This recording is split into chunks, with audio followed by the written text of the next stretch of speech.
doing after that. We also have a schedule for the course. I'll start sending the schedule out by next week, right? We're still getting people in, people who signed up for the course are going to be joining us little by little. So I think we'll have a full house next week. We have about 16 people signed up.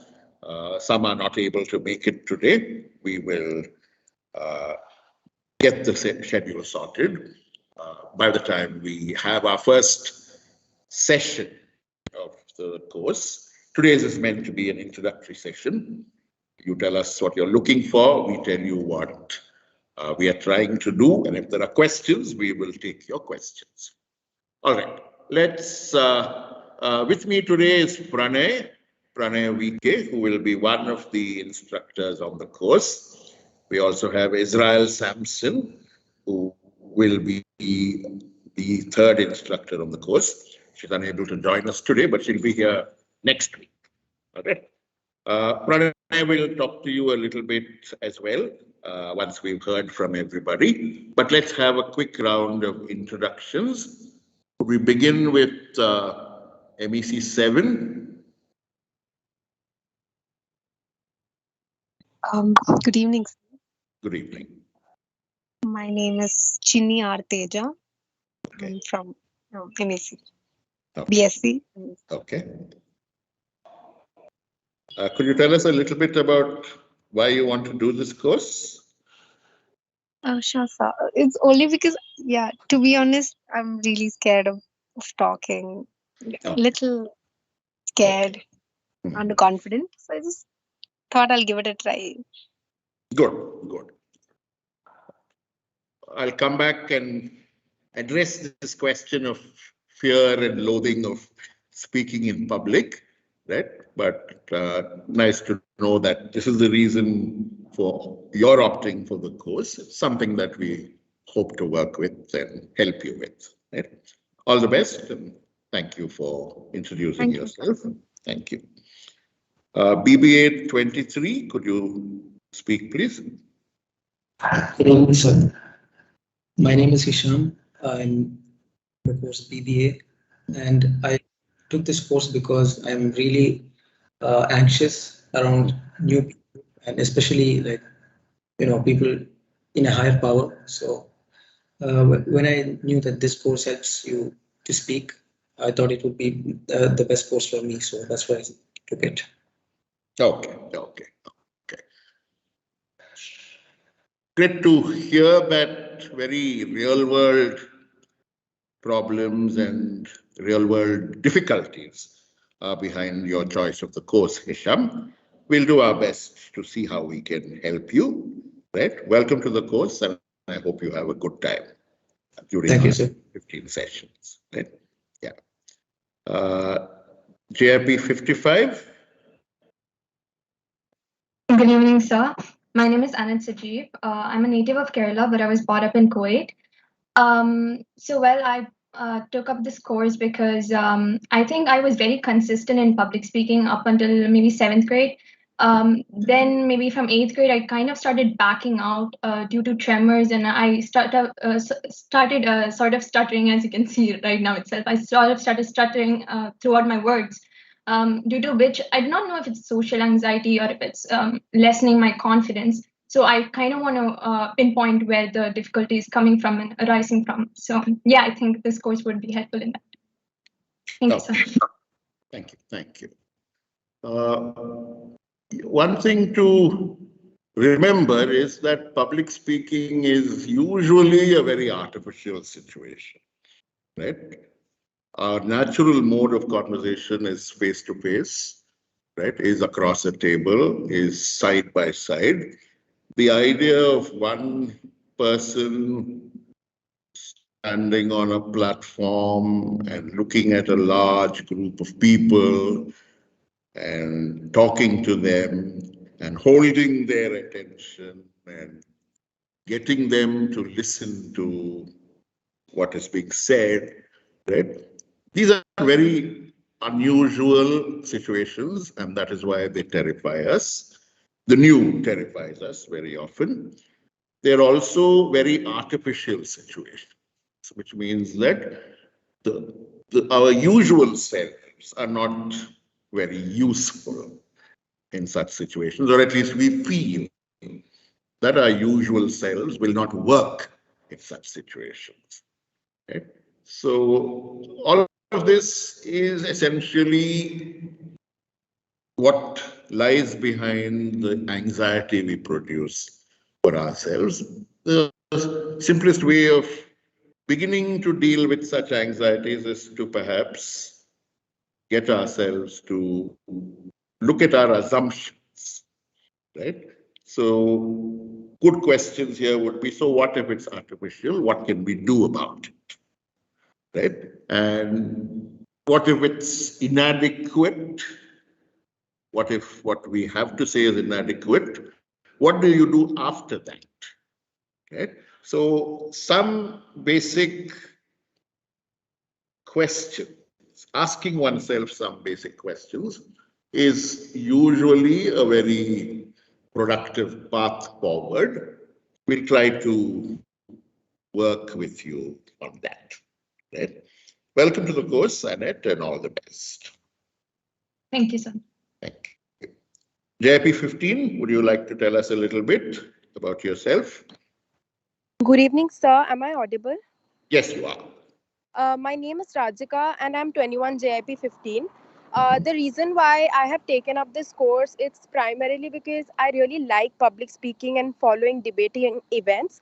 But I don't know, like since last 2 years, I have been like very shy to take part in public speaking events, and I became very conscious of how I sounded on stage and stage fear and all that. So I feel this course will give me the confidence to get back to it. So that's particularly why I have joined. Oh. Sir, I'm very sorry for the background noise. I'm actually traveling, so I'm really sorry for that. You don't have to apologize for it because we can barely hear any noise that there is. We heard you quite clearly. And thank you, sir. Us, right? Welcome to the course, Rajika. All the best. Thank you, sir.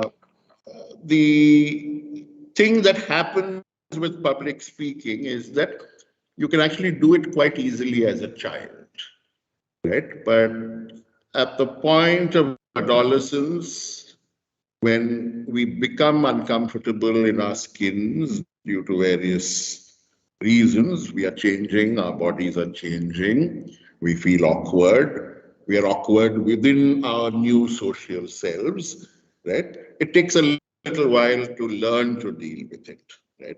So nothing out of the usual there. It's something that can be handled with a little determination. Nothing more is really required, right? All the best, Rajika. Yes, sir. Thank you, sir. Thank you so much. BBA 1. Good evening, sir. This is Charan. I'm from northern Karnataka.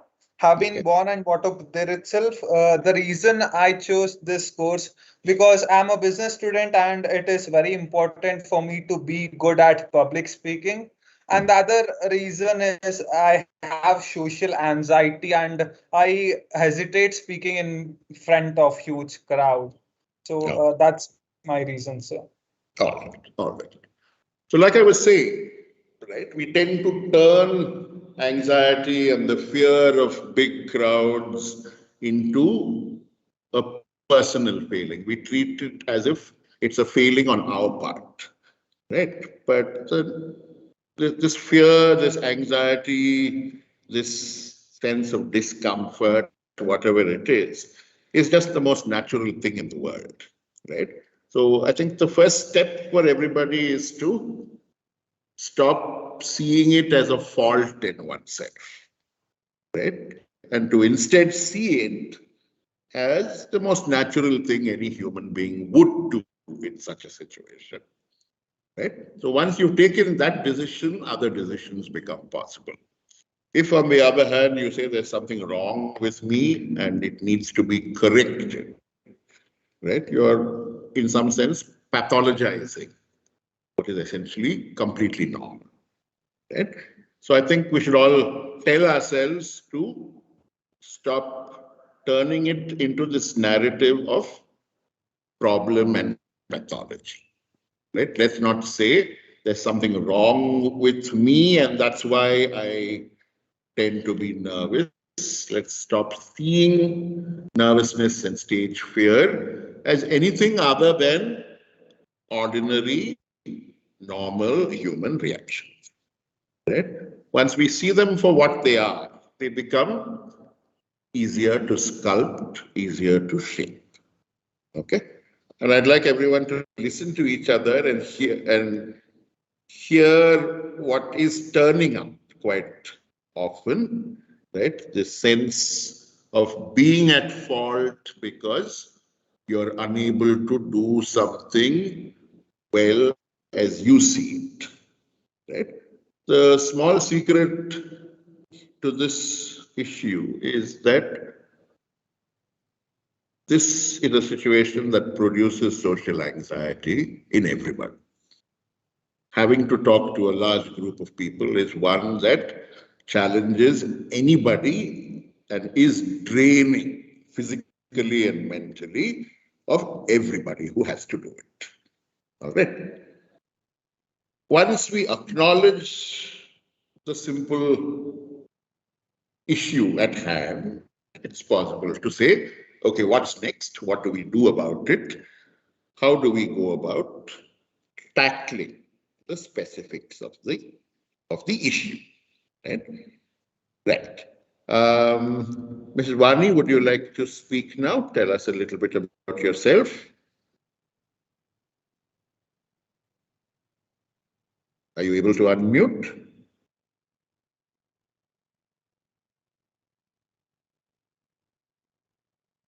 Good evening, sir. Good evening. Actually, as someone also had told here on the already who spoke, she had said that in school she was able to do so many things. Now in my professional life, I also as a student was very, very active in so many activities in school. Somehow that got a disconnect. And now when I face people when I'm on the stage, though my mind has all the points, when I go there, the points are not coming chronologically, it gets all mixed up. And what has to be told first is told in the end, or what has to be told at the end is told first, or some mix up happens. So I'm not confident when I'm speaking on the stage at this point of time in life when it is most needed, perhaps, because we have a lot of experience behind us. And that is when I'm failing in, I feel I have, though many people tell me that it was okay, I felt that something needs to be done about it, or some improvement needs to be done about it. That is why I thought maybe this course may help me in bring in some confidence, or maybe it should be a little polished or something like that. That is what I'm looking forward. Okay, okay.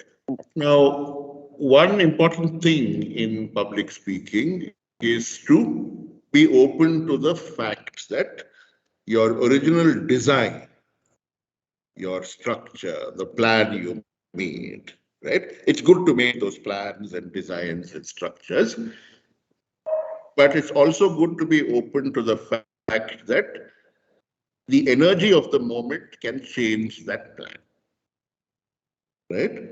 So when that happens, all you have to do, instead of resisting it, which is exhausting, which is tiring, which casts a burden upon you that you'll carry long after the event, right? Instead of resisting what the energy of the moment does, it's simpler to go along with the flow and to see how you can shape that flow. Right? That's one of the things that I think you learn to do little by little. It can't be done in one smooth move. Right? So many of our problems would be sorted out if we could change the way we do things in one swift move. It doesn't happen that way. But it's important to realize that if a plan we set out with for talking to a group of 40 people changes in the execution, right? The only questions we need to ask are 2 in number. Was there a reason behind why it changed? Do I know what that reason is? Right? Just asking these 2 questions can simplify the process quite significantly, right? And more important than this process, I think we all need to acknowledge that there will always be a difference between what we plan to say and what we end up saying. Yeah. Right? So at one point, we will look at this puzzling question. Why does this happen? I went there with a sense of what to say first, what to say after that. I had it all neatly planned, and then something happened. Right? That something happening is not a problem. Right? But knowing what to do when you feel that something happening, knowing how to take it calmly and to make it work for you, there's a small sort of art to that. It comes from accepting that there's always going to be a gap between the people we would like to be and the people we are. Right? Okay. Once we accept that, I think it's possible to also bring them closer to each other.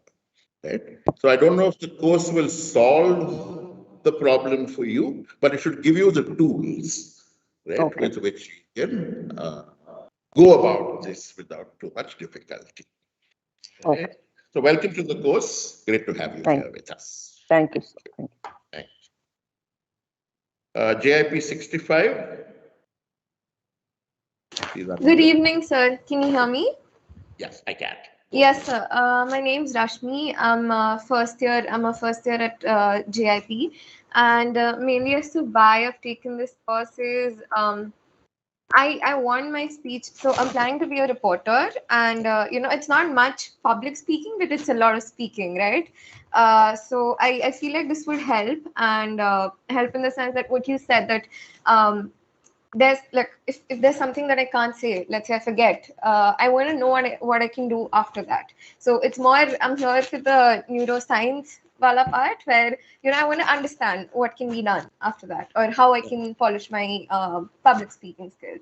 And because Rishi ma'am is the course director, she's really cool. She's one of my teachers, so I feel like it'll be really fun. So yeah, that is why I've joined. I hope this is like a fun experience for everyone. Okay. So first of all, what I'd like to address here is the idea that there is a big difference between speaking and public speaking, right? As you pointed out, we do a lot of speaking in real life, and in some jobs you have to do a lot of speaking. Right? What does that take? What kind of effort does that take? Right? That's one of the things we're definitely curious about. And out of that curiosity comes one part of the design of our course. Right? How does the engine of conversation work? And how does one learn to ride that engine well? Right? One part of the answer, I think, comes from the ability to stop worrying about oneself and to focus upon the situation, to focus upon the other person or persons you are interacting with. And once you see them as people rather than as a terrifying mass, I think the situation tends to improve a little bit.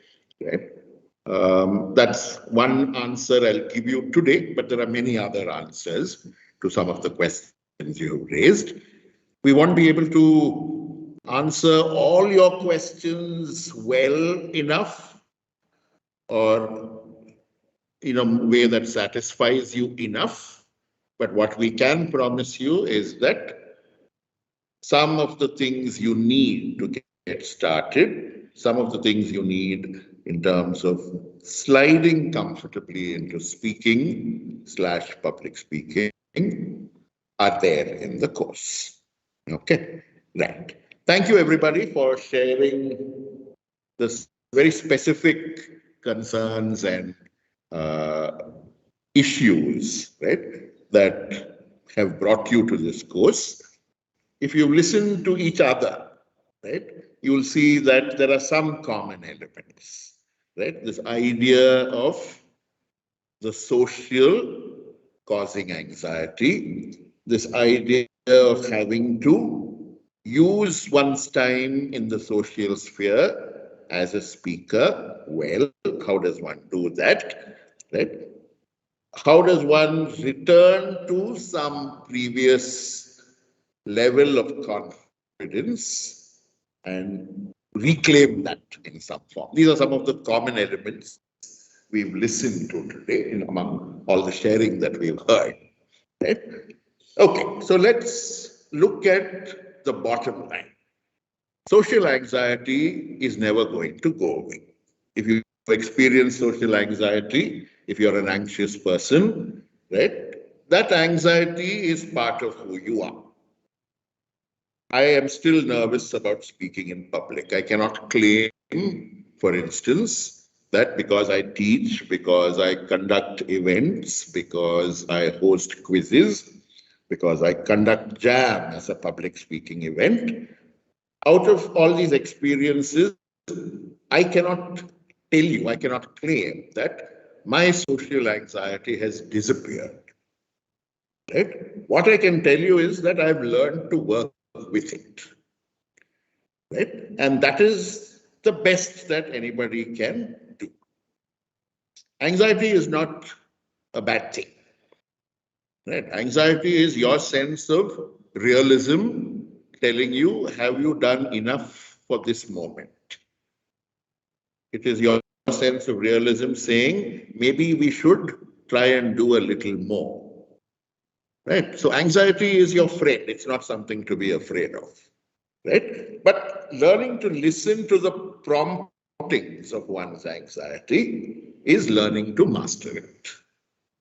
Right? Learning to take trouble over the things that one is able to identify as things one might miss, things one might not pay enough attention to. That's a good habit. Right? And that is part of this journey that I'm talking about, of moving towards a peaceful negotiation with one's anxieties, with one's innermost anxieties. Right? That's one thing I'd like everybody to make their peace with. Right? No course is going to rid you of anxiety. Right? It's part of the person you are, and it's something you should own. Right? Don't be afraid to own it. Right?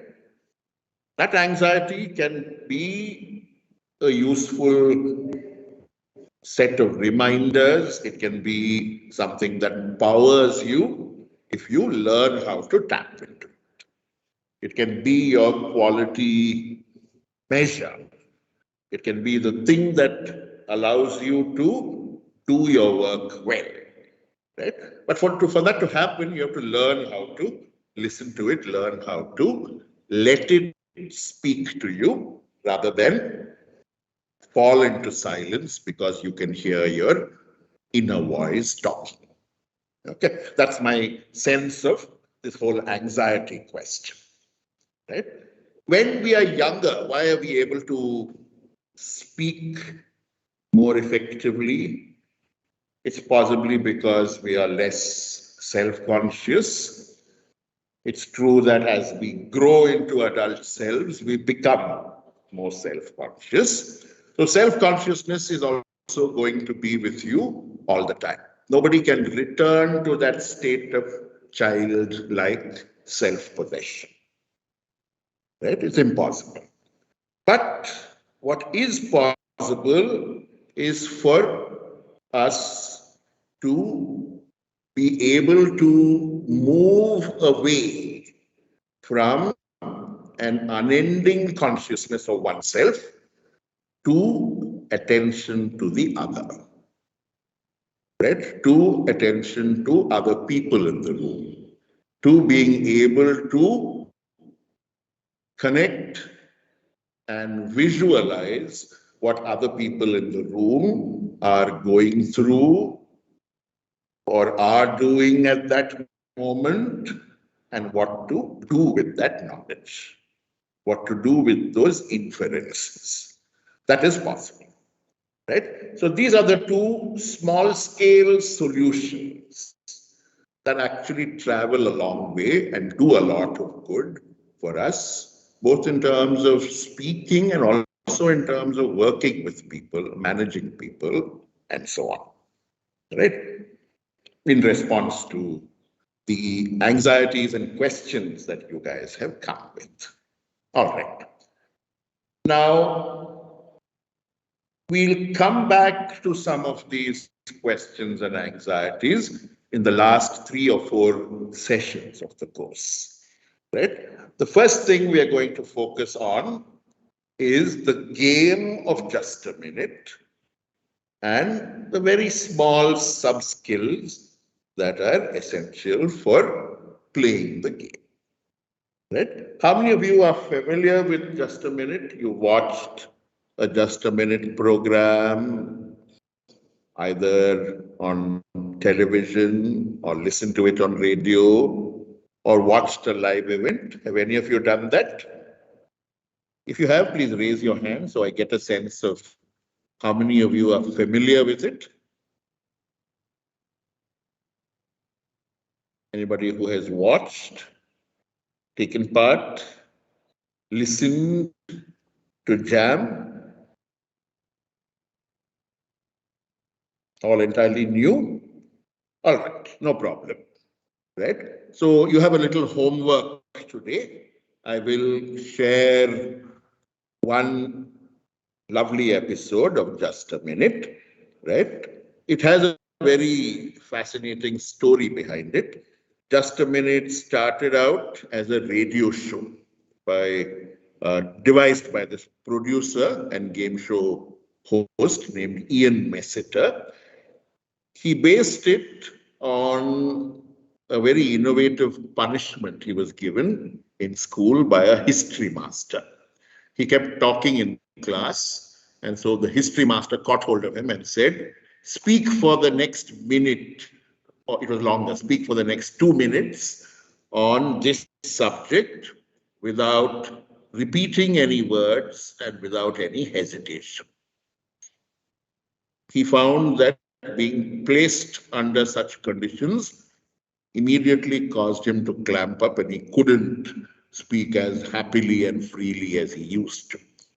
He remembered the punishment, and many years later, when they were brainstorming for an interesting radio format, for a format competition that would work well on radio, he came up with the idea of Just a Minute.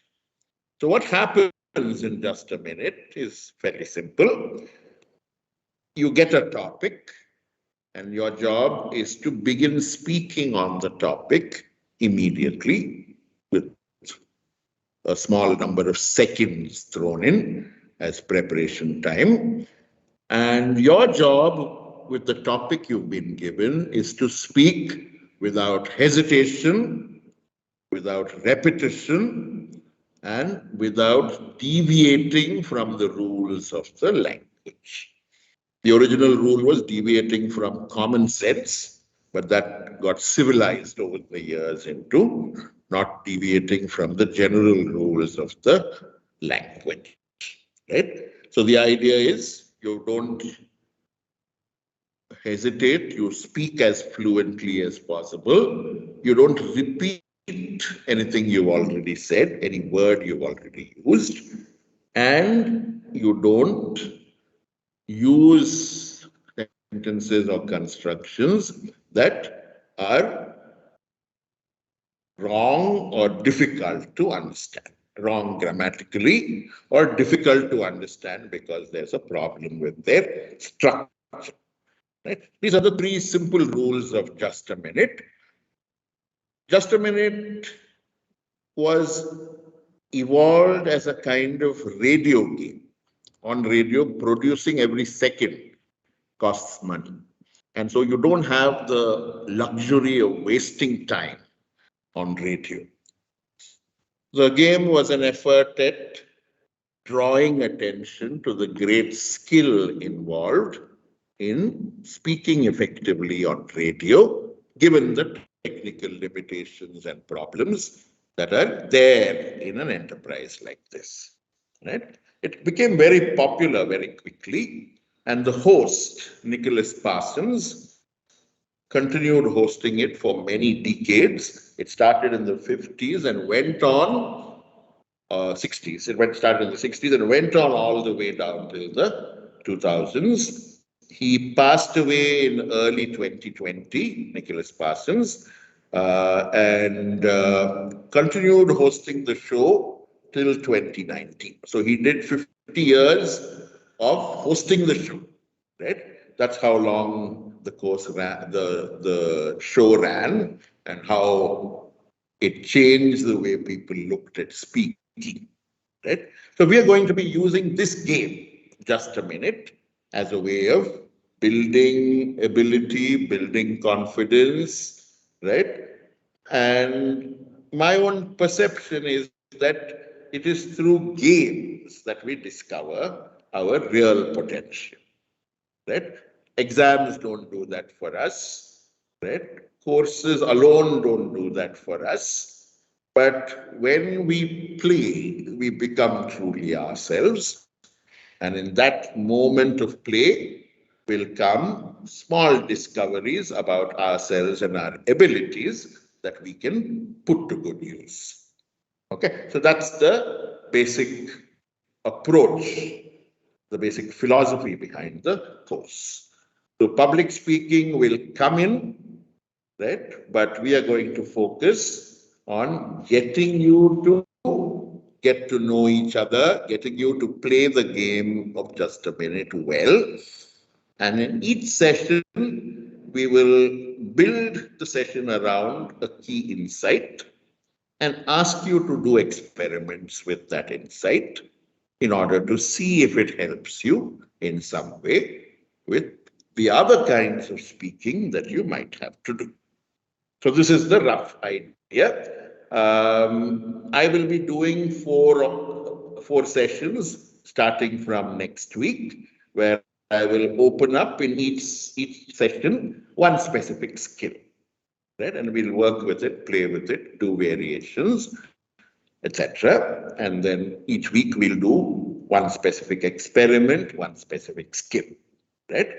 That will be followed by 4 sessions from Pranay, who will also be working with eliciting specific skills and specific talents in each one of you, right, towards your being able to speak better, right? Our collaborator, Israel, will join us for the 4 weeks after Pranay's sessions, right? And after that, we'll do 2 or 3 common sessions where we try to tie up some of the learnings we've had, right? And we'll probably also do a kind of exhibition jam event. We'll do 2 or 3 speaking events where all of you will be involved, right? So we'll also be able to judge. You'll be able to judge how far you've moved. We'll be able to tell you how far you've moved in case you're not able to see it. Okay, so that's the simple plan behind the course. Pranay, do you want to say anything at this point?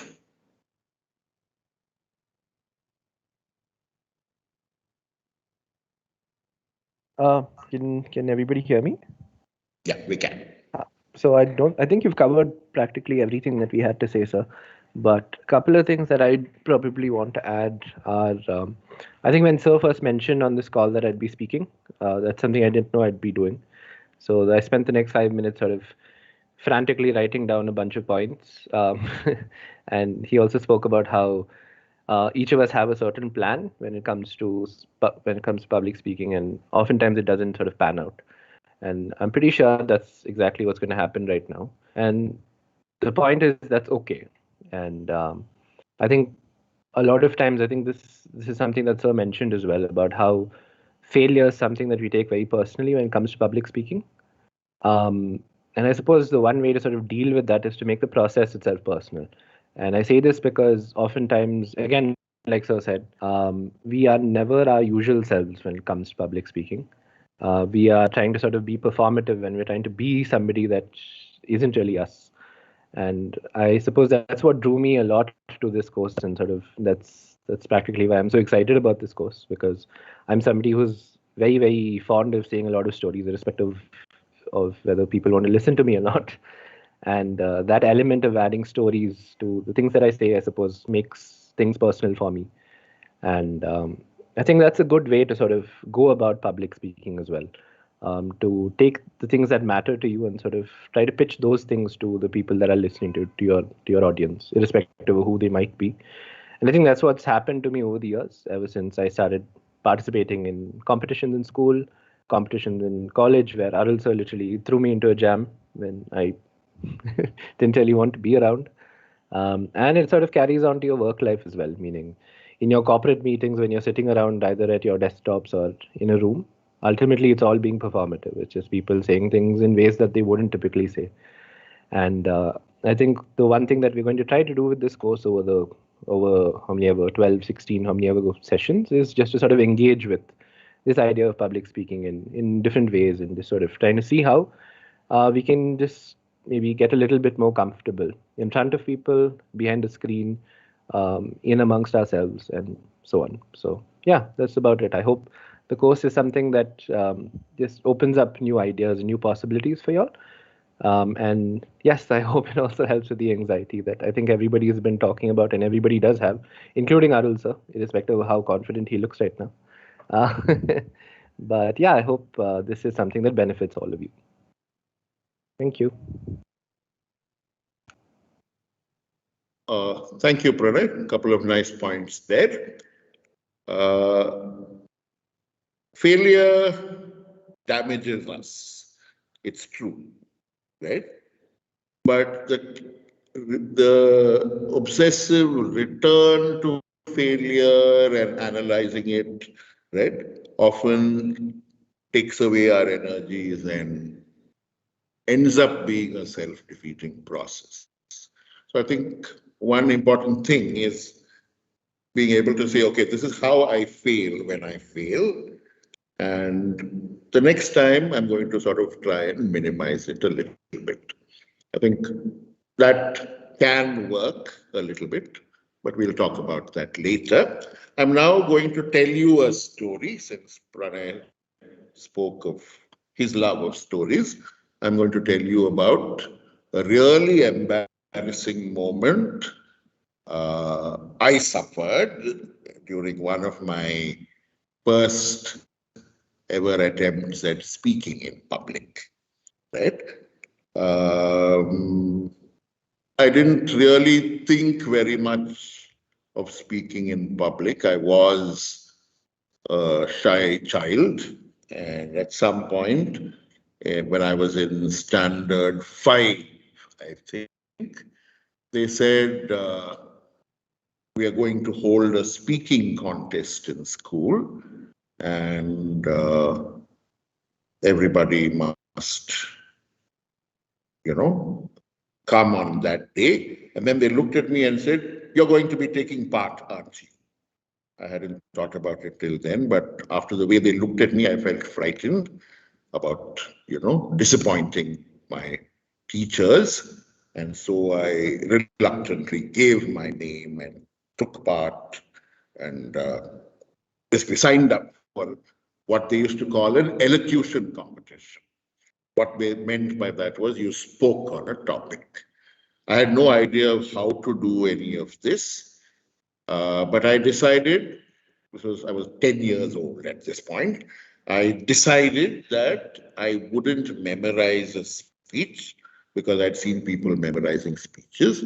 I'd just go and speak what was in my mind, and that would be it. It's a very emphatic decision to take. I sat down and said, these are the 5 things I want to say. The topic was some terrible school level topic such as unity is strength or some such thing, right? And I remembered some fairy tale involving some lion and some animals. And I decided that this was going to be my approach. I would go and tell people this story. And out of telling people this story, I would lead up to the proof of the matter. Okay? So my turn came, unlike all the other speakers who had squished up speeches and were looking at it nervously before going up and all. I wasn't nervous because I had a plan. And eventually it was my turn. I went up and I looked at the crowd. It didn't scare me very much. And I began talking. And I managed to get my fairy tale story, the lion and the animals, and what the lion did to all the animals, all of that across. And then I said, this proves my point. And then I realized that I had done something terrible. What had I done, or what had I not taken into account?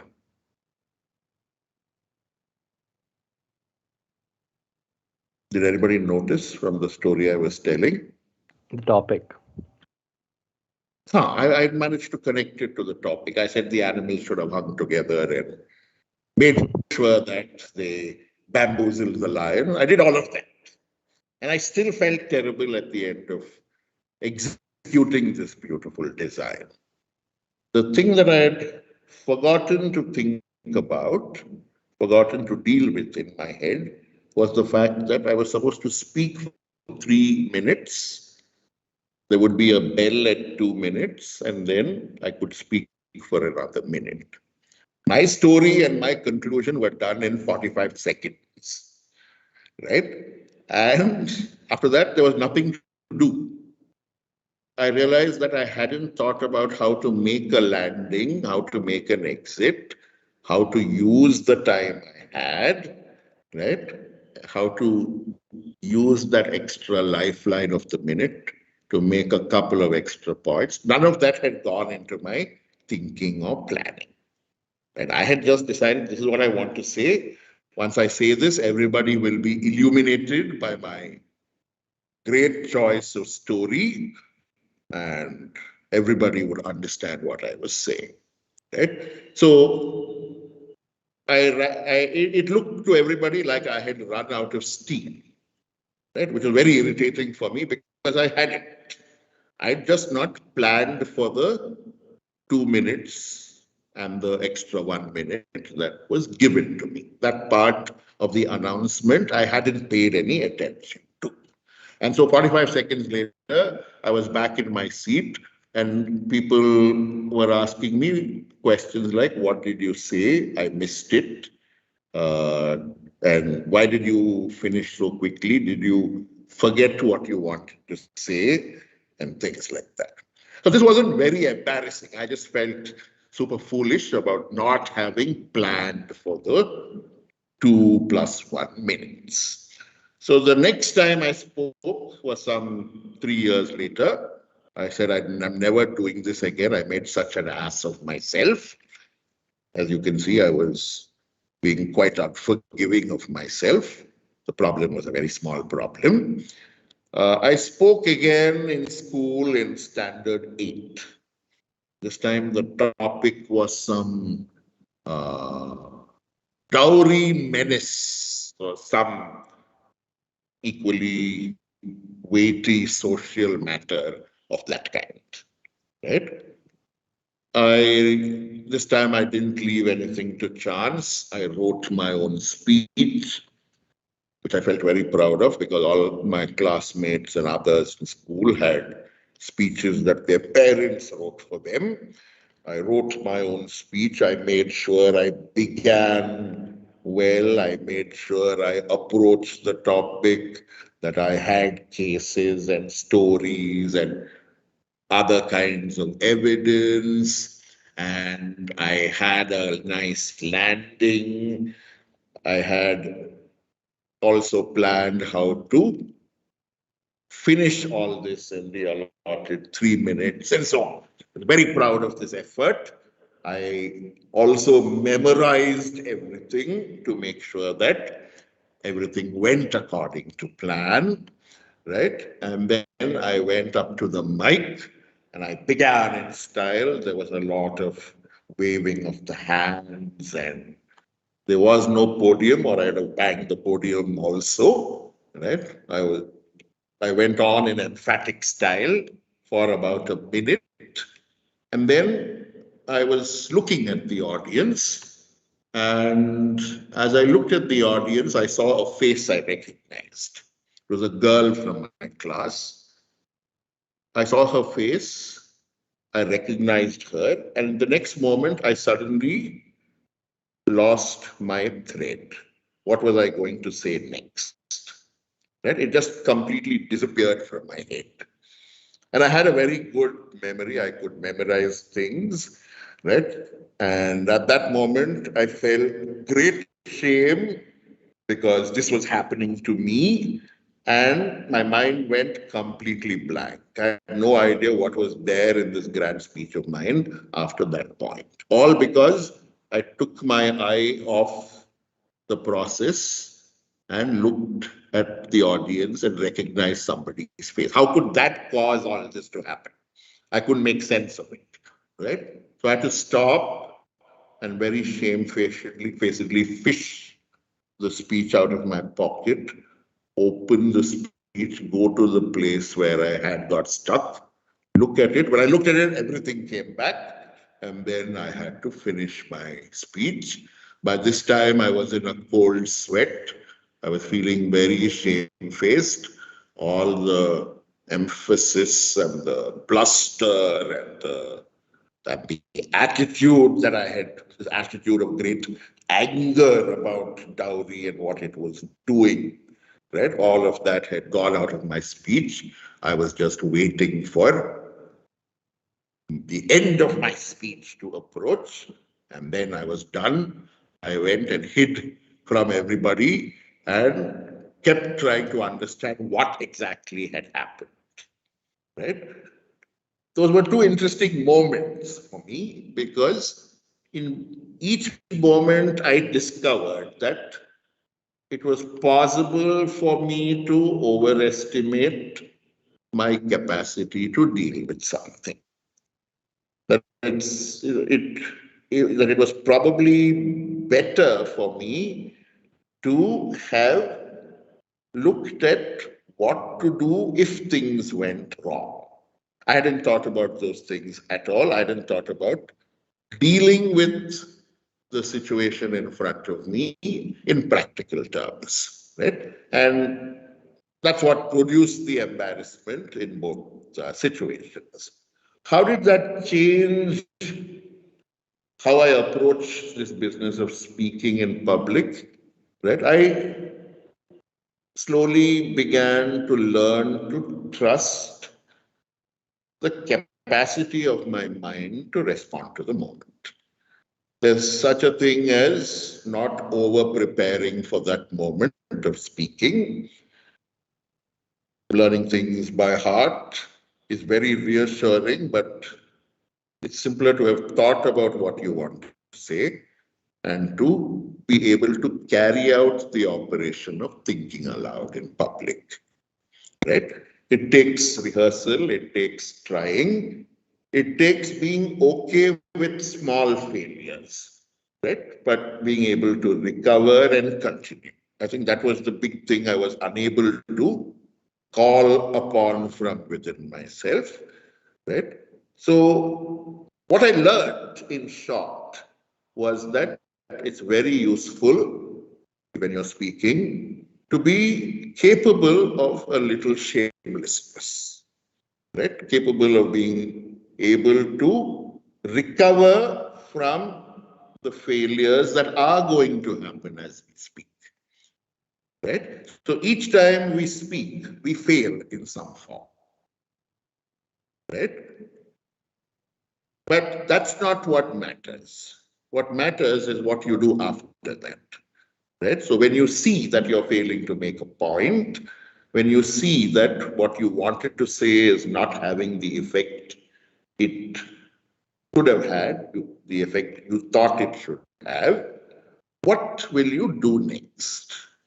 Right? It's an ability to judge the room, to think on your feet, to also elicit, if it's not a formal speaking space, one of the simplest things you can do is to stop and check and see if people have actually got what you want to say. So learning to trust yourself, learning to trust your ability to repair the situation, right? That was the hardest learning for me. I had to learn how to do it. I had to learn how to approach this situation prepared in a certain way, but also prepared to let the moment guide me and to recover lost ground if I was losing ground. Right? So this has been the fascinating element in learning to deal with public speaking for me.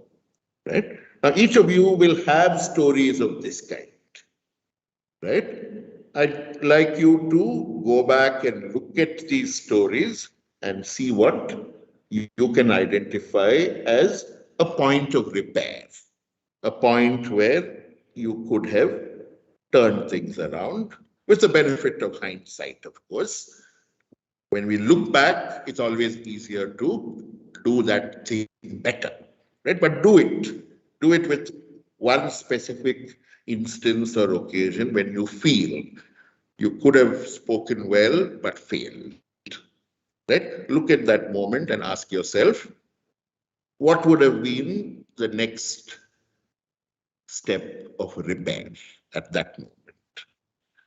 What could I have done that would have salvaged that moment? Right? Do that as an exercise with each one of the times when you think you have failed in speaking in public. Right? It's a little exercise. Keep doing it. Just as a way of actually understanding your own mind's capacity to assess such situations and deal with them. Okay. Okay. So we've done a lot of talking about talking. Let's now try a little bit of experimenting with talking. Okay. Each one of you is going to get a topic you've never thought about, and you're going to do something with it. Right? Make that commitment. Don't worry about making sense. Don't worry about how successful you're going to be. Focus only on one thing. Right? Can you produce 3 sentences slowly, calmly, and in a manner that does some work with the topic that you've been given? Okay, you have a target, whatever topic you're given, you're going to say 3 things in 3 sentences. You're going to produce the sentences calmly. You're going to finish the job in just 3 sentences. You're not going to say more. You're not going to say less. You're not going to correct yourself. You're not going to do anything except focus on producing the sentences. Focus on each word. Enunciate each word carefully. Don't repeat anything. And complete the job as soon as it is your turn. Is the job clear to everybody? Don't worry about how well you do it and all of that. You're just going to attempt it. Right? If you set your mind to it, you can do it. Rules clear to everybody? Do you want to ask any questions? Sir, I have one. Sure, sure. This is Rashmi, JIP 65. We just have to say 3 sentences which have like which has like 3 different contents in them, right? About the same topic. Doesn't have to have 3 different contents in them, right? You just have to do 3 things with the topic I give you in those 3 sentences. All right, sir. I could give you a topic like yesterday. Right? If your topic is yesterday, right, I'll give you 5 seconds to digest the topic and then I'll say start. Right? You can tell me 3 random things about yesterday if that's how you want to approach it. Right? Just make sure there are 3 clear sentences. Okay, sir, understood. And they're all relevant to the topic. That's all I actually want. Okay. Job is clear to everybody. Anybody else has questions? I trust it's clear to everybody. All right. Who'd like to go first? Sure, I'll go. You'd like to go, Rashmi, right? Yes, sir. Rashmi, where are you from? So Pune, Maharashtra. Pune, Maharashtra. Have you ever been to Bangalore? No, sir, I haven't. You haven't? Okay, Yes, good. sir. The chance to correct that, joining St. Joseph's, right? All right. So, Rashmi, your topic is going to be my first day in Bangalore. All right. I'll repeat that topic. My first day in Bangalore. Don't hesitate. Don't repeat any words. Try and produce grammatically clear sentences. Try and enunciate every word carefully. Finish saying 3 sentences. But you can start only when I tell you to start. Rules clear? Yes, sir. All right. Rashmi, your time starts now. My first day in Bangalore, it seems it's going to be very hectic because apparently where I've taken my flat is very far from the airport. So I'm going to have to spend a lot of money and travel a lot. After that, I hope my friends are there to welcome me. I hope Stop. That's your 3rd sentence. Okay. Now, look back at what you did. Did you have 3 ideas? Yes, I did. Put it in. Yeah. Right? What went wrong? Did anything go wrong? I think I didn't have to elaborate so much in my sentences. I felt like I stretched them a little too much. So why were you stretching them? I don't know, sir. I just said, I don't know. I start talking a lot. Yeah. So some of the things that we do when we speak are essentially habits that console us. Right? Sometimes when you're not sure of what you're saying or you want to give yourself time while you're talking, you tend to use what are known as throat clearers. When I say you, I mean anybody who's speaking. Right? So an important element in public speaking is simplifying what you're saying. Right? Cut out all the inessentials, the throat clearers, words like apparently. Apparently very often has no meaning except to say I'm thinking of what to say or I'm using this to pad what I'm saying.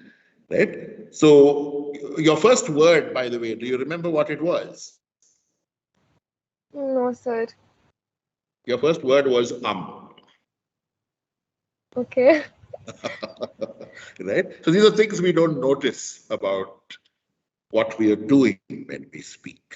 Right? Is a very nice word. It's a thinking word. It means I'm kicking my mental motorcycle awake. Wait for it to start.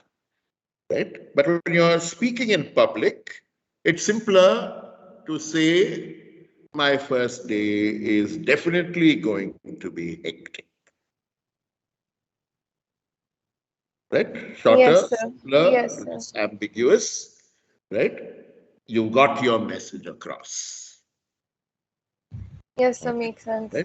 Right? So the first step in public speaking is to keep your sentences short, is to decide on how they are going to follow each other, and not complicate them with extra structures. Bring in extra structures only if they are necessary.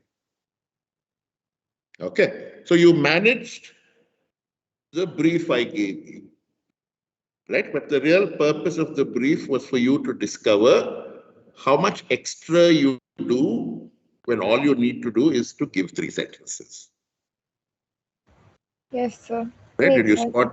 Did you spot all the extra? Yes. Now that is energy that could have gone into a 4th or a 5th sentence. Okay, right? So learn to conserve your energy and use it well. That's the only thing you actually need to do. All right. Thank you, sir. Sure, sure. All right. Who'd like to go next?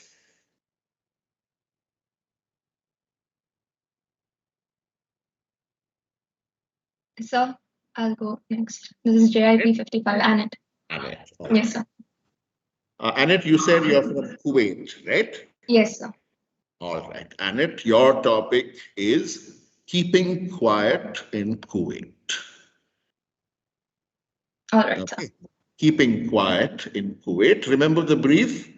It's 3 sentences. Don't hesitate. Don't repeat any word while you're speaking these 3 sentences, and don't break grammar rules in a terrible fashion. Yes, sir. Yeah, right. Your time starts now.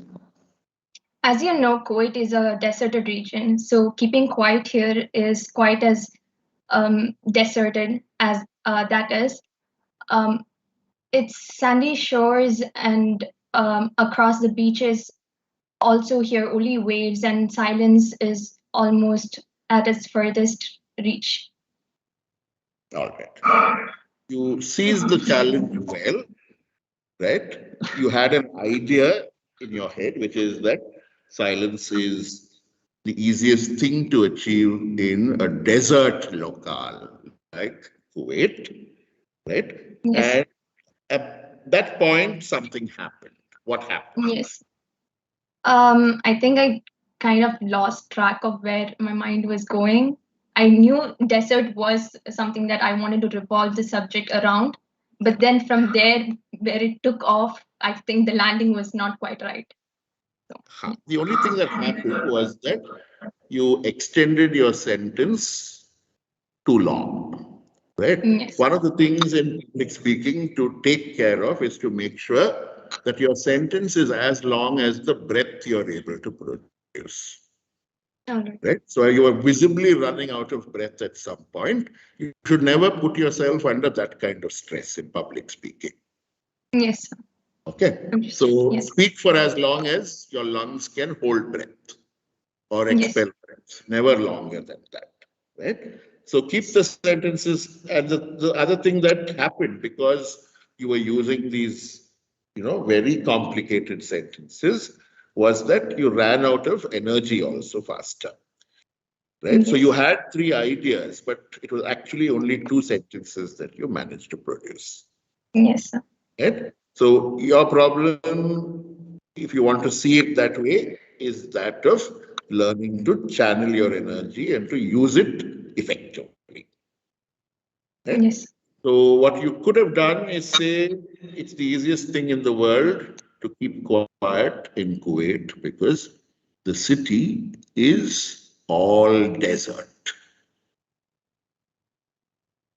If you like talking to yourself, that's impossible in the middle of these wastes because it's likely to carry.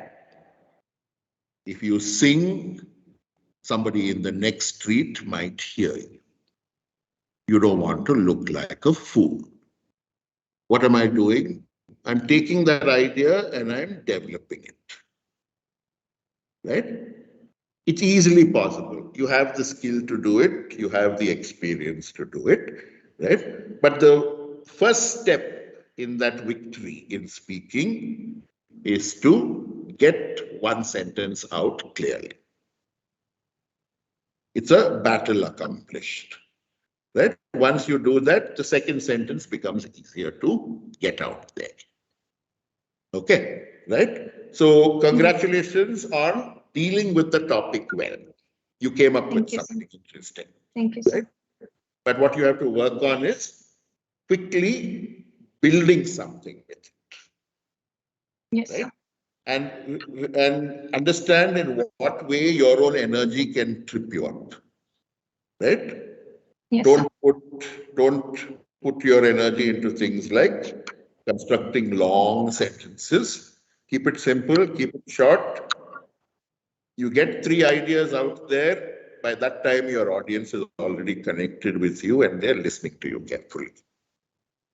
Yes, sir. Yeah, right? Yes. Oh. Thank So you, sir. I want you to see that you're able to respond to the challenge. Yes, right? sir. Okay, sir. And I also want you to see that there are some small things that you can easily correct. Yes, sir. Right? Thank you, sir. Good show. Good show. Good show. Who can we have next?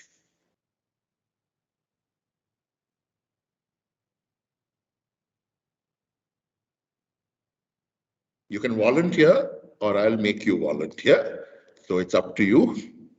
Sir, I'll go next, sir. This is Charan. Yes, Charan. Thank you for volunteering.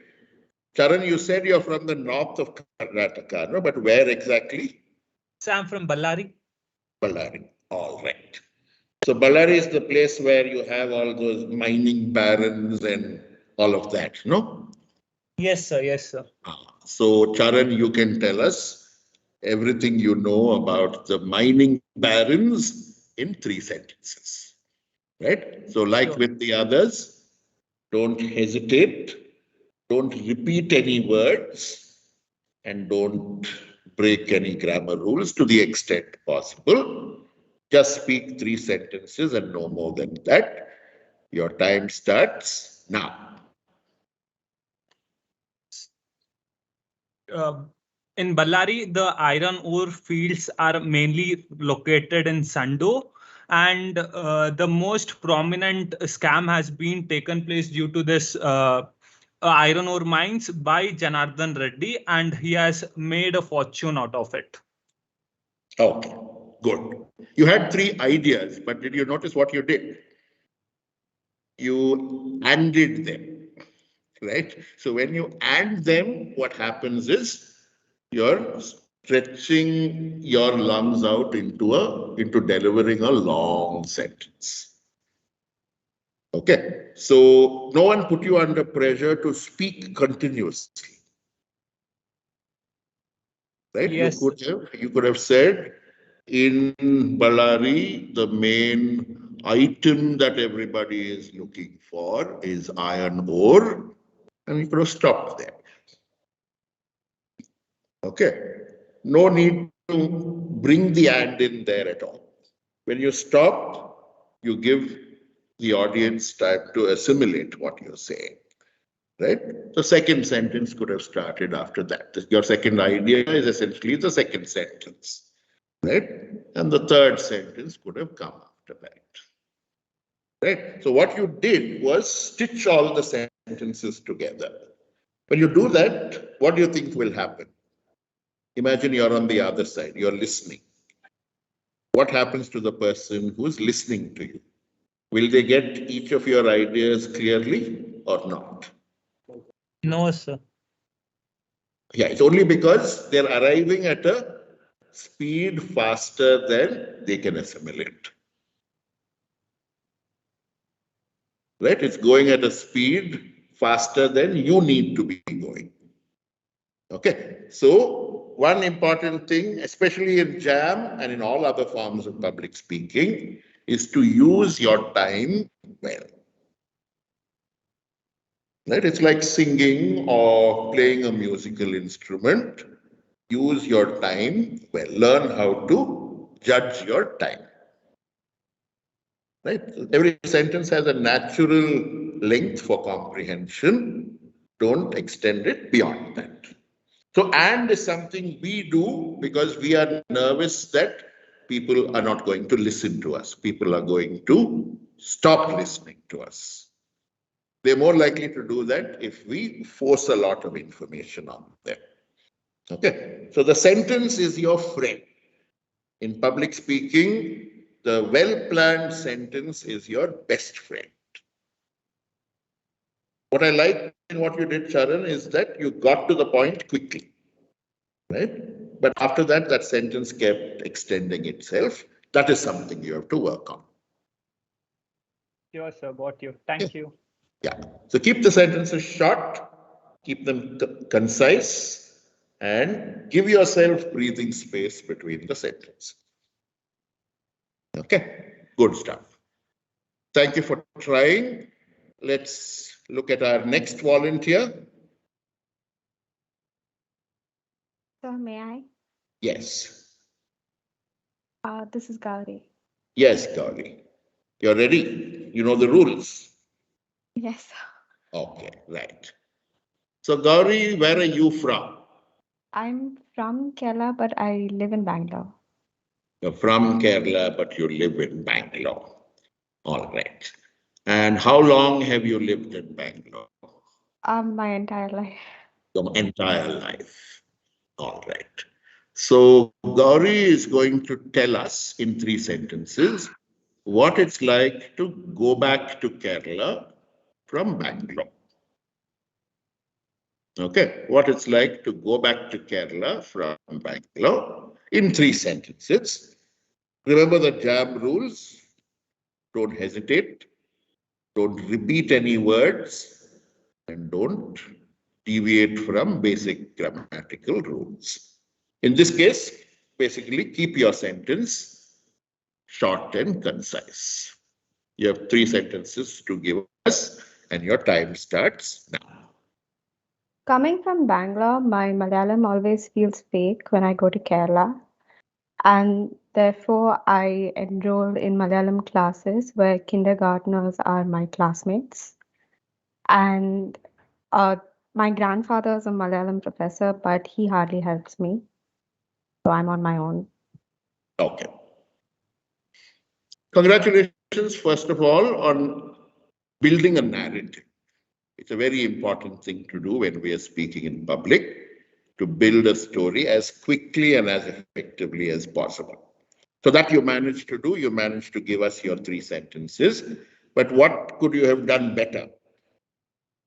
I got nervous and I totally blanked out. Okay, you managed, which is the important thing. But where was it visible that you were doing damage control, you were salvaging the situation, etc.? I kind of extended my second sentence where I was thinking of what to say, and they weren't really connected. That's not quite how it came across. You said okay, one thing that went a little off in your first sentence was you had a coming and a going problem in the first sentence, right? That's where it was visible that you were nervous. Now, it's not a terrible thing to be nervous, and it's not a terrible thing for it to be visible, right? The only thing you need to aim for is compactness, is being able to keep the act of communication in focus. Okay, so a better version of that first sentence would have been, I always feel self-conscious about my Malayalam when I go to Kerala. Right? But at some point there was a coming from Bangalore and then there was a going to Kerala, right? It needn't have all been fitted into the first sentence. But I like the fact that there was a plan in the first sentence. And because there was a plan in the first sentence, right, the second sentence begins very well when you talk of going for Malayalam classes where your classmates are kindergarteners, right? It's a very expressive sentence because the level of whatever you're feeling is almost immediately communicated without your having to say it in words. Okay, so these were the successful parts of what you did. The thing that you did, however, was you had and as your sentence constructor in the second sentence and the third sentence, which there was no need for. You were going great as it is. right? So what I want you to see is that we often tend to shoot ourselves in the head because we feel we are not doing enough, right? Okay. Simplifying, it'll work better. Yeah, sir. Yeah, but good effort. Congratulations. Okay. Who will our next volunteer be?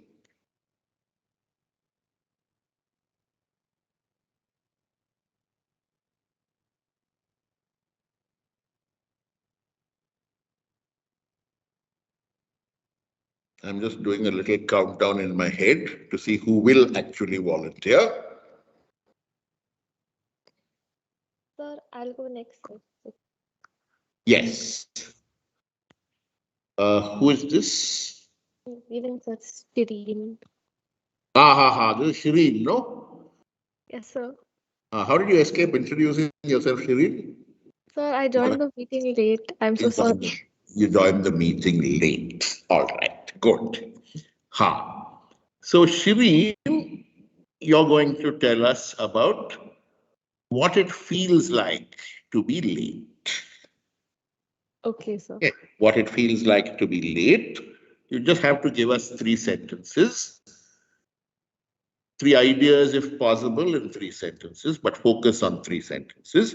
Remember the jam rules: no hesitation, no repetition of words, and no deviation from the basic rules of the language. All right. If you're ready, one second, let me give you your time. Right? If you're ready, your time starts now. The anxiety that comes with being late is one that I know of too well. Being late is, sorry, being late is that happens quite often to me, and I hate being not knowing what has happened before I've arrived. I think that's 3 sentences.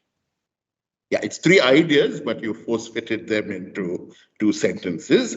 So there is your first sentence came off really well. It did all the things I was reminding people to do, which is keep it compact, get it off the ground, right? But then what happened with the second sentence? I think I got too worried about what to say next, so my brain did one party.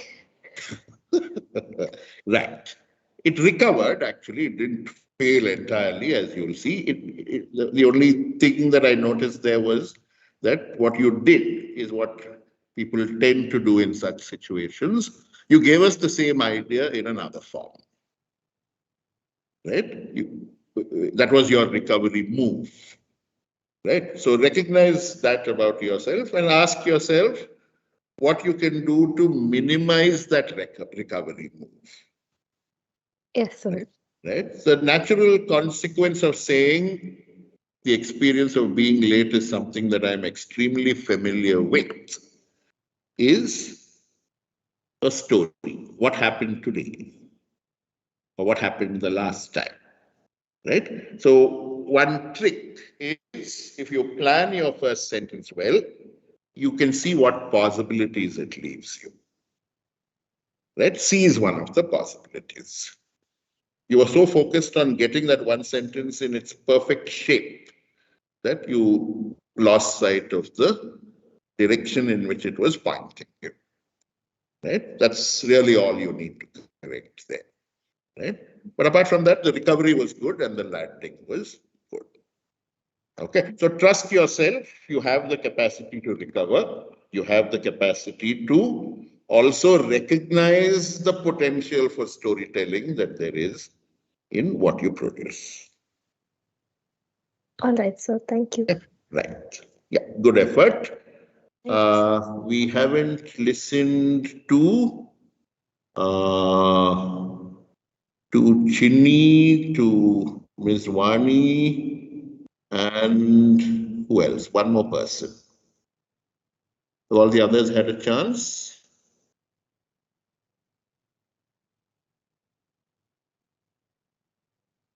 Yeah, Wani would like to go first. Super. So, Ms. Wani, what was the thing that irritated you the most today?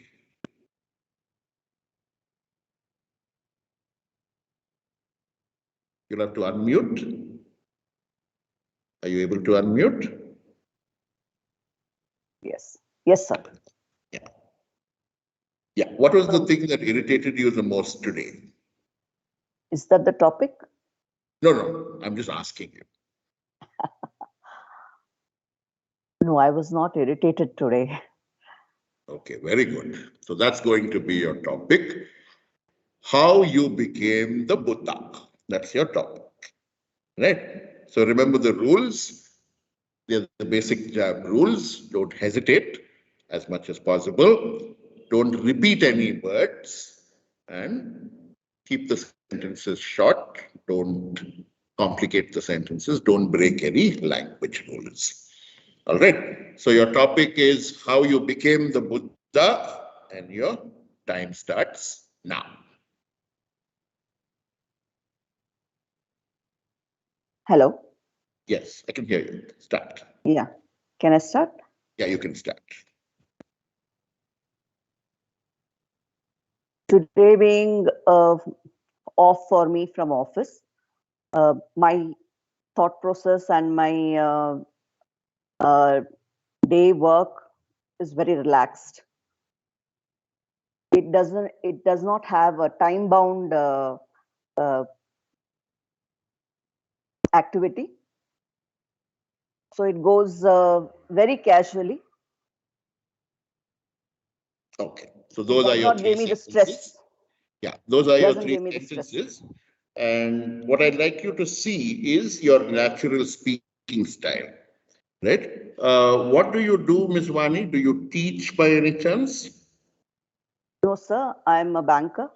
I'm You're a working with banker. Reserve Bank of India. Reserve Bank. Okay, right. You do something that teachers often do. They reiterate. They come back to the point in other ways. Do you have many stupid people working under you? No, sir. You don't. Okay, you can't say yes even otherwise in public, can you? Yeah, because your natural habit is to ensure that the point has gotten across, and that's what you were doing while talking, right? Yeah. So that's something. It's a habit. You picked it up across the years because I suppose you tried to make sure that your instructions are carried out or that people have understood exactly what you want them to do. It can also come from having children, because children very famously don't listen to parents and all of that. So it could have come from anywhere, actually, right? So that is something you can work on. You don't have any trouble putting your sentences together. You have a little starting trouble, but that's natural. It'll go away, right? But what I want you to work on, right, is to move away from this habit of returning to your point, and instead to focus, to think of yourself as the Shatabdi. You have to get to your destination as fast as possible, right? So the three ideas, right? That part of the challenge didn't quite materialize, right? Yeah. Why are you the Buddha? It's because it's not a normal working day. You don't have the normal stresses. So today you're the Buddha. That's really what you wanted to say, right? Yes. Yeah, right. So that could have been done in a simpler fashion. That could have also had other things coming in. It has that potential, right? So trust your capacity to take it forward. Okay, it'll happen, right? Be conscious that you do this naturally and work away from it. Okay, right. Congratulations on dealing well with the topic, but bear in mind the suggestion that I made. Yeah, yeah. Okay, sir. Thank you. Great, thank you. Chinny, you haven't spoken, no? It's now time for you to speak. Can you hear me, Chinny? Is your mic working? Yes, sir, I can hear you. Super. So, where did you study before coming to Joseph's, Chinny? I was studying in St. Anne's PU college, sir, for girls. Which St. Anne's? The Ramamurthy Nagar. Ramamurthy Nagar one, right? That's the one with the huge playground in front. It used to have a huge playground once upon a time. Has it changed since then? Yes, sir, it did. All right, all right. Okay. So, Chinni, tell us about your first day in St. Joseph's College, if you remember it, right? Okay. You were pre-pandemic, no? Yeah, 19 MEC would mean you were here before the pandemic began. So you would have come to college, right? Do you remember the first day? Yes, sir, I do. You do. Okay, good. So it's a topic that you're an expert on. Only you can tell us what you're going to tell us now. I just want 3 sentences. Remember the basic jam rules. No hesitation. Don't repeat words as much as possible. And try to keep to the basic rules of grammar. All right. Your topic is my first day in St. Joseph's College, and your time starts now. The first day in St. Joseph's College was quite confusing, but the best part was I could be anybody I wanted to be, and it was a little stressful as well because I had to make sure I don't. I don't know how do I say that. I'm not getting the correct word. Don't worry about it. Say it in Kannada or in Tamil or whichever word comes to you. I don't know, like give away bad vibes. Okay, right. Okay. So let's look at what you're able to do. You're able to deliver on the brief, right? You were able to quickly bring memories together. You talked about the stressful aspect. You also talked about the liberating aspect, right?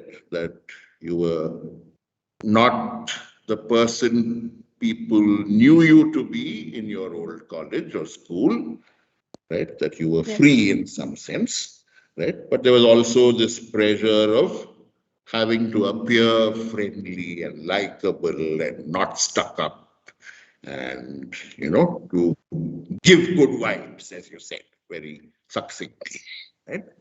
So congratulations, you managed to stick to the 3 sentences rule. What could you have improved in what you did? Like I could have told what I wanted to tell in shorter sentences. I just So what stopped feel you? like. Sorry, sir. What stopped you? I'm stressed and my mind is just stuck. Yeah. So what you should have done is remembered that everybody here has a first day of some kind that they remember. Right? So with a topic like that, your work is already done by the topic. Anything you say is going to be different from what other people have experienced, and at the same time, like what other people have experienced. Right? Okay. So the important thing to do, it's difficult, obviously, in a faceless mechanism like Teams, where everybody is a display picture, right? But when I look at my display picture, what I see is the beautiful pattern VP21DR. I have no idea what that means, but it's something that I can look at, right? And if I look at these display images, right, and wonder about what their first days were like, right, I have something to focus on. Right? So the first step in public speaking is to stop paying attention to yourself and instead look at the other people that you're speaking to. You may not be able to see their faces, but you've listened to all of them. You already have some sense of their personalities and who they are and what they are like and so on. Right? When you have that, use it. Right? Just pay attention to it, think about it, think about what you want to say to them, right? And it'll come out a lot easier, a lot more smoothly. Okay. Okay. Right. So your problem, like with many of the others earlier on, is that of putting too much energy to work. Right? Conserve your energy, focus on the ideas that you have, get them across simply, because then you have energy left for doing other things. What if I cruelly changed the rules while you were speaking and said, speak another 3 sentences now? You should be able to do it. Okay. So, Right? okay. Right. Okay. So this is the simple thing that you have to work on. Right? Okay, sir. Getting your ideas across as simply as possible. So that's the learning I think everybody here can take home and work with. Try and do 5 sentences like this every day in your normal dealings with other people, where you're using only as many words as are necessary, no more than that. Right? Do it in short bursts in all the conversations you have, right? And look at what it changes for you. As you understand that process, you'll be better able to do it. I think we've got everybody to speak. No, Pranay, did I miss anybody? Sir, I think you missed me. Yeah, one. Remind me, who is this again? BBA 23 is? Ishan. Ishan. Isham. Oh, Hisham. Yes, Hisham. Yes. Tell me a little bit about yourself, Hisham. Where did you study before Joseph's? I studied in this school called Central School. It's in UAE. It's in Dubai. Okay. And that's where I graduated from, but I've been in 4 other schools as well. Okay. All in the same region or in India as well? 1 year in India, in Kerala. Oh. Where in Kerala? Thrissur. Thrissur. All right. Okay. Right. So let's give you a nice topic to give us 3 sentences about. Your topic is going to be airports in Kerala. Okay. Yeah. Have you seen more than 1 airport in Kerala? Yeah, I think I've seen 2. 2. Okay, good. You're an expert, right? So airports in Kerala. Remember the rules. Don't hesitate. Don't repeat any words. Right. Don't deviate from the rules of English to the extent possible, right? 3 sentences, that's all we are looking for. If you're ready, Hisham, your time starts now. Airports in Kerala are something of a downgrade because we start from Dubai airports, and Dubai airports are really polished, while in Kerala, I bet they haven't fixed those broken tiles in 5 years. But fortunately, we don't have to stay so long in Kerala airports. We have to stay in Dubai airports for like 2 hours, but in Kerala it ends pretty fast. Okay. Congratulations first on being able to quickly bring detail into the topic. Right, that broken tiles bit was a very nice bit of observation. Right, it came very nicely. Right, but everyone can improve on what they're doing. And so what do you notice as room for improvement in what you just did? I think I used the word like too much. Okay. And I think I did break some English rules, some basic grammar rules. Did I do that? At some point it became Dubai airports, and you did that twice. How many airports do they have in Dubai? I've never been there, so you have to educate me.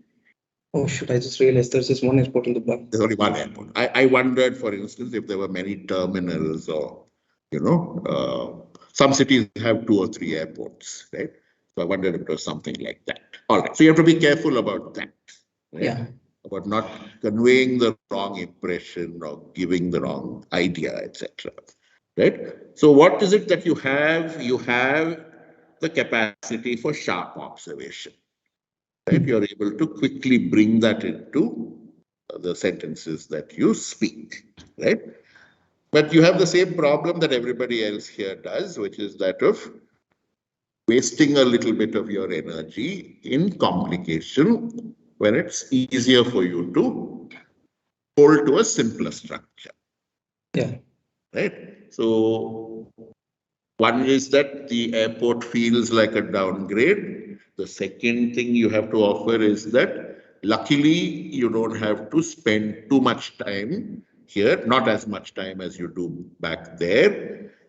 And the downgrade idea, you had an explanation for. You see things that have not been fixed for a very long time. Right? You could have led with that. Yeah. So there are questions of structure also. What is a better place to begin? Right? That you will get as you keep practicing with speaking. Just keep the articulation as simple as possible.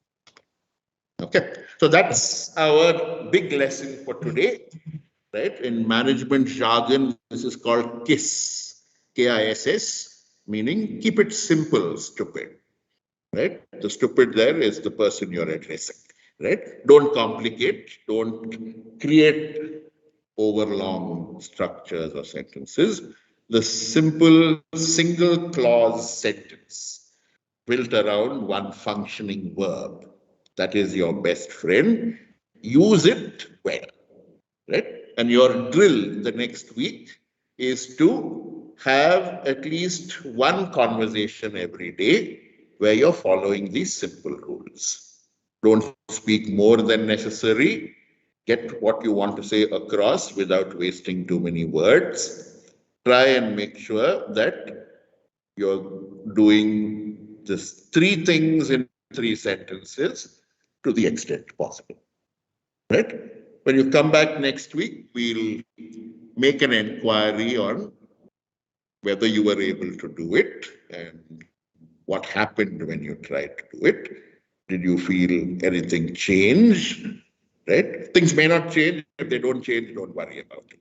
But if there were indeed some changes, let's hear about it. Okay, so that's our first small learning for today. Pranay, would you like to say something? I probably missed several things, so please fill in on those things. I think we've covered just the rough outline of the course, and I think we've set all the expectations you wanted to set. Okay. I'm personally just like even more excited about sort of seeing this course through because everybody seems to have something to say, and I think that's something that's super, super important when it comes to an exercise such as this. I don't think there's much else to sort of add here. I think so you've covered everything that needed to be told. Okay. I think as long as everybody's excited to come to this course and just be ready to engage with stuff and be open to jumping into exercises that they are not necessarily familiar with, I think that'll be great. So I think the important thing that Pranay has reminded us of is our excitement, right? We are very excited to be taking JAM and using it in some specific way to help people do this little thing for themselves, right? To be able to take the stories that they have, to be able to deliver them well, to be able to use conversation for the force for the good that it has the potential to be, right? So that's the point at which I think we will stop for today. We'll come back next week. I'll have a schedule ready by then, and we'll tell you who's going to be meeting you for what sessions. Like I said, I'll be meeting you for the first 4 sessions, but we'll give you the dates for those sessions and all of that. And we'll do more exercises in our next meeting. First of all, thank you everybody for making it. Thank you for bravely participating in these blind exercises that we led you into, right? I hope you've seen something of yourself and something of the potential in yourself in that exercise that you did, right? Let's continue with it next week, right? Thank you very much and see you next week.